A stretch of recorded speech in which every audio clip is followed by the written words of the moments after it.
Olá, meus queridos amados, queridos irmãos, mais uma vez seja bem-vindo à nossa liturgia diária em família. Hoje, quinta-feira, dia 13 de agosto, nós estamos na 19ª semana no tempo comum. Hoje, Santo Agostinho vem nos entregarmos umas frases que ele sempre carrega e sempre tem a oportunidade de dizer ao seu povo, que sempre assim ele falava: não basta fazer as coisas boas, é preciso fazê-las bem. Assim, é dessa forma que hoje também nós temos a graça de termos uma santa brasileira, Maria Rita de Souza Brito Lopes Pontes. Nós chamamos ela de Irmã Dulce, ou o Anjo Bom da Bahia. É assim então que a Irmã Dulce é conhecida na Bahia, e ela teve esse nome de Irmã Dulce por causa da mãe dela. A mãe dela chamava-se Dulce, então por isso ela pediu para se trocasse o nome de Maria Rita para Irmã Dulce. Então essa é a nossa santa brasileira. Ela foi uma mulher destinada com uma fé inabalável. Ela se consagrou sua vida a Deus, servindo aos mais necessitados. Ela andava pelas ruas do centro de Salvador em busca de doações para aqueles que não tinham dignidade e direito reconhecido. Assim, então, a irmã Dulce, ela improvisou num galinheiro do convento um abrigo para acolher os doentes e ela resgatava pela cidade de Salvador. Esse então chegou num período na qual foi doado para a Irmã Dulce um terreno, e esse terreno mais tarde se tornou-se então o Hospital Santo Antônio, que foi dado então ao coração das obras sociais da Irmã Dulce. A Irmã Dulce, ela sofreu vários com problemas respiratórios. Ela então foi internada em 1990, mas faleceu no ano de 92, e ela foi beatificada no ano 22 de maio de 2011, e a celebração reuniu mais de 70 mil pessoas na sua primeira beatificação. A freira então ela passou a chamar-se Bem-aventurada Dulce dos Pobres, tendo dia 13 de agosto como data oficial da sua celebração, sua festa litúrgica.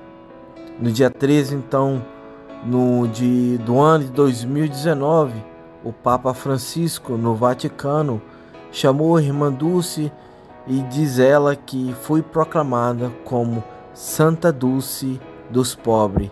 Assim, Irmã Dulce, ou Santa Dulce dos Pobres, rogai por nós. Nossas orações, as nossas preces. Hoje pedimos por intercessão de Santa Dulce dos Pobres, que ela possa interceder por nós junto a Deus Pai Todo-Poderoso, que Deus assim possa nos darmos a graça da bênção de termos as nossas orações atendidas. Senhor Jesus, Filho de Deus Pai, Pai bondoso, nós agradecemos por darmos a esperança para vencer as nossas ilusões, por colocar em nossos corações as vossas palavras de vida, por colocar pessoas fantásticas e pessoas com intenções de prejudicar o próximo, caminhando conosco em direção à salvação. Nós só temos, ó Pai, te agradecer por cada uma dessas pessoas que caminham ao nosso lado, seja elas dando-nos apoio para nós crescermos espiritualmente, ou sendo elas também essas que caminham conosco, que também precisa deste apoio, mas elas muitas vezes com o coração endurecido não aceitam as palavras de Deus e preferem caminhar nas escuridões, e mesmo assim acaba muitas vezes atrapalhando o percurso do nosso caminho em indo para a salvação. Ó Pai, em vossa infinita misericórdia, nós só temos te agradecer pelo nosso irmão, pelo nosso próximo, que anda conosco, seja ele nos ajudando ou seja eles nos prejudicando, pois somente o Senhor é adorado, somente o Senhor é glorificado, somente o Senhor que nos dá a vida eterna. A Ti, ó Pai amado, toda honra e toda glória, hoje e sempre. Amém. Santa Dulce, rogai por nós. Primeira leitura. Leitura da profecia de Ezequiel. A palavra do Senhor foi-me dirigida nestes termos: Filho do homem, estás morando no meio de um povo rebelde. Eles têm olhos para ver e não veem, ouvidos para ouvir e não ouvem, pois são um povo rebelde. Quanto a ti, filho do homem, prepara para ti uma bagagem de exilado, em pleno dia, à vista deles. Emigrarás do lugar onde estás, à vista deles, para outro lugar. Talvez percebam que são um povo rebelde. Deverás tirar a bagagem em pleno dia, à vista deles, como se fosse a bagagem do exilado. Mas deverás sair à tarde, à vista deles, como quem vai para o exílio. À vista deles, deverás cavar para ti um buraco no muro, pelo qual sairás. Deverás carregar a bagagem nas costas e retirá-la no escuro. Deverás cobrir a face para não ver o país, pois eu fiz de ti um sinal para a casa de Israel. Eu fiz assim, como me foi ordenado. Tirei a bagagem durante o dia, como se fosse a bagagem de exilado. À tarde, abri a mão de um buraco no muro. Saí no escuro, carregando a bagagem nas costas, diante deles.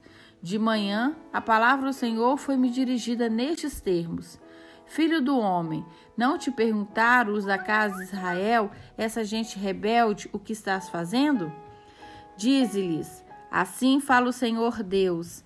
Este oráculo refere-se ao príncipe de Jerusalém e a toda a casa de Israel que está na cidade.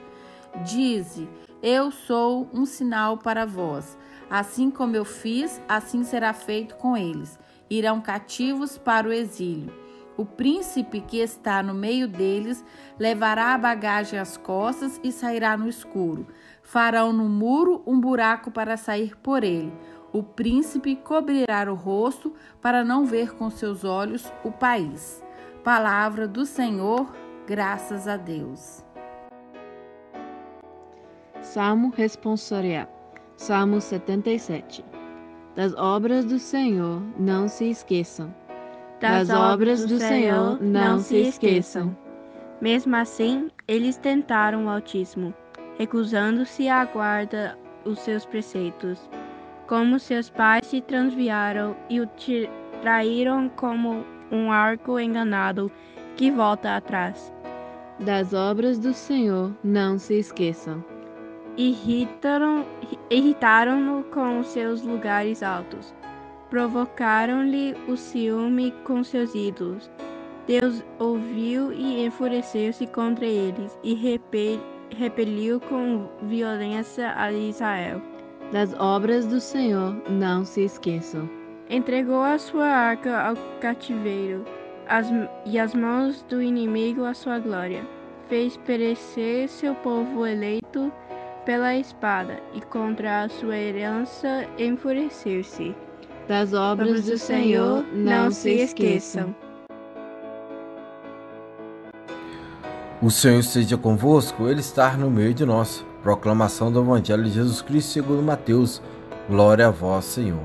Naquele tempo, Pedro aproximou-se de Jesus e perguntou: Senhor, quantas vezes devo perdoar se meu irmão peca contra mim? Até 7 vezes? Jesus respondeu: não te digo até 7 vezes, mas até 70 vezes 7. Porque o reino dos céus é como o rei que resolveu acertar as contas com seus empregados. Quando começou o acerto, trouxeram-lhe um que lhe devia uma enorme fortuna. Como o empregado não tivesse como que pagar, o patrão mandou que fosse vendido como escravo, junto com sua mulher e seus filhos, e tudo o que possuía, para que pagasse a dívida. O empregado, porém, caiu aos pés do patrão e prostrado suplicava: dá-me um prazo e eu te pagarei tudo. Diante disso, o patrão teve compaixão, soltou o empregado e perdoou-lhe a dívida. Ao sair dali, aquele empregado encontrou um dos seus companheiros que lhe devia apenas 100 moedas, e ele o agarrou e começou a sufocá-lo, dizendo: paga o que me deves. O companheiro caiu em seus pés e suplicava: dá-me um prazo e eu te pagarei. Mas o empregado não quis saber disso, saiu e mandou jogá-lo na prisão, até que pagasse o que devia. Vendo o que havia acontecido, os outros empregados ficaram muito tristes, procuraram o patrão e lhe contaram tudo. Então o patrão mandou chamá-lo e lhe disse: empregado perverso, eu te perdoei toda a tua dívida, porque tu me suplicastes. Não devias tu também ter compaixão do teu companheiro, como eu tive compaixão de ti? O patrão indignou-se e mandou entregar aquele empregado aos torturadores, até que pagasse toda a sua dívida. E é assim que o meu Pai, que está nos céus, fará convosco, e se cada um não perdoar de coração o seu irmão. Ao terminar esse discurso, Jesus deixou a Galiléia e veio para o território da Judéia, além do Jordão. Palavras da salvação. Glória a vós, Senhor. Meus queridos filhos, hoje a nossa primeira leitura e Evangelho nos vão levarmos a conhecer um novo modo de como nós podemos compreender mais o amor, a misericórdia, a compaixão de Deus Pai sobre os seus filhos, sobre cada um de nós. A primeira leitura vem nos levarmos dizer para nós que o pecado nos leva a ter uma cegueira religiosa diante das mensagens divinas, ou seja, a palavra de Deus. Muitas vezes, quando nós lemos a Bíblia, como lemos a palavra de Deus, ou quando escutamos a palavra de Deus através de outras pessoas na qual eles proclamam a palavra, nós acabamos interpretando de acordo com a nossa própria vontade, de acordo com o nosso ego, e consequentemente podemos causar uma dureza em nosso coração, que nós muitas vezes não pedimos o verdadeiro discernimento de Deus sobre essas palavras, e assim possa causar assim, então uma rebeldia ou uma contradição contra o senhorio de Deus. Com essas palavras que o profeta Ezequiel então dizia ao povo de Israel, para eles confiarem em Deus, o Deus vivo, Deus que é criador do céu e da terra, e não nos deuses construídos pelas mãos dos seres humanos. Assim, nos leva o Evangelho nesse mesmo pensamento, que dessa forma o Evangelho também nos fala sobre como o pecado pode levar o ser humano a desconfiar e modificar a palavra de Deus, levando a palavra de Deus para suas próprias interpretações, para os seus próprios desejos. Então nos diz que depois de ter falado muitas vezes do modo como a comunidade há de tratar os irmãos pecadores, e da necessidade da volta, de ganhar esse irmão de volta através das orações, através do comportamento, que assim foi nos falado na leitura do Evangelho de ontem. O judaísmo já conhecia o dever de perdoar as ofensas, mas tinha elaborado uma espécie de tarifário que variava de escola para escola. Assim podemos compreender por que a pergunta de Pedro, que faz a Jesus, que ele queria saber qual era o seu tarifário, se era exigente como as escolas que exigia o perdão até 7 vezes, mas a resposta de Jesus é dada em forma de parábola, que liberta o perdão de qualquer tarifa, para fazer dele um sinal da presença do reino de Deus aqui na terra. A chave da leitura, então, que nós do Evangelho e das leituras de hoje, de compreensão para que seja que é nossa que se encontra-se no último versículo do Evangelho. Assim procederá convosco meu Pai Celeste, se cada um de vós não perdoar o seu irmão do íntimo do seu coração, que se encontra então no versículo 35. Deus perdoa-nos e também nós saberemos perdoar. A pedagogia de Deus, então, ele não quer dizer, não é em ordem à conversão do seu povo e ao futuro mais feliz, passa-se muitas vezes pelo castigo, muitas vezes passa-se através de algo que é o contrário do nosso compreendimento. Mas o que mais importa é a misericórdia de Deus, que triunfará sempre sobre a nossa vida. O Evangelho também nos apresenta a parábola narrada por Jesus para tratar um tema que tinha muito a respeito sobre o perdão do irmão pecador. Deus é aqueles que perdoa gratuitamente. Deus perdoa misericordiamente.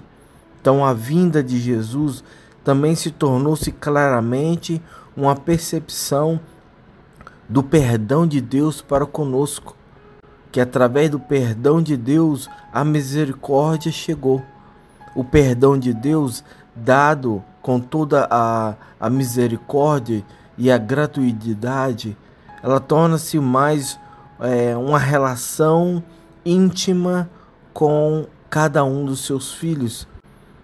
Assim também podemos vemos no versículo 33, na qual fala para nós: não devias também ter piedade do teu companheiro, como eu tive de ti? É assim então que Deus quer nos levar a termos uma compreensão melhor da piedade, da misericórdia, do amor para com o nosso irmão. Então a experiência, ao experimentar a experiência do perdão de Deus, há de nos levar a perdoar os nossos irmãos. O nosso comportamento com os outros deve se refletir do modo como Deus se comporta conosco. O que Ele fez por nós é nos ensinar o como haveremos de fazer para com nossos irmãos. Jesus não ensina que para sermos perdoados é necessário perdoar. Ele não colocou como uma cláusula única que para sermos perdoados temos que agora ter o direito do perdão. Jesus não colocou dessa forma. E assim Deus fala que o perdão de Deus não é simplesmente um eco do nosso desejo de perdão. Não é simplesmente da boca para fora. É pelo contrário. Tem que nos levar a um pensamento de grandeza do perdão de Deus, na qual nós devemos nos sensibilizar o nosso coração com o amor de Deus, para então retirarmos de dentro do nosso coração, da nossa alma, toda a mágoa, toda a raiva, todos os dardos do inimigo,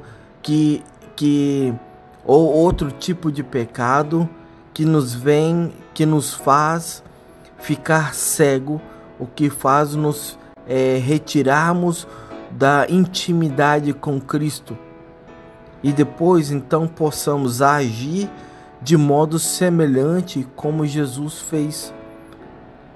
E assim saberemos então perdoar os nossos irmãos.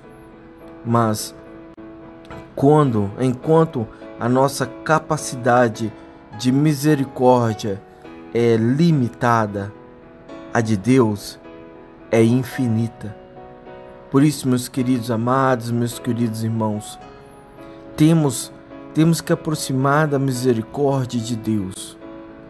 temos que nos aproximar do amor infinito de Deus.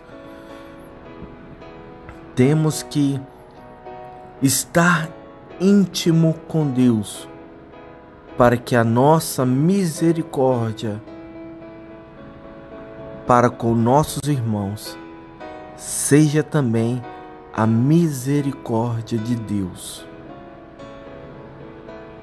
Que Deus vos abençoe, em nome do Pai, do Filho e do Espírito Santo. Amém.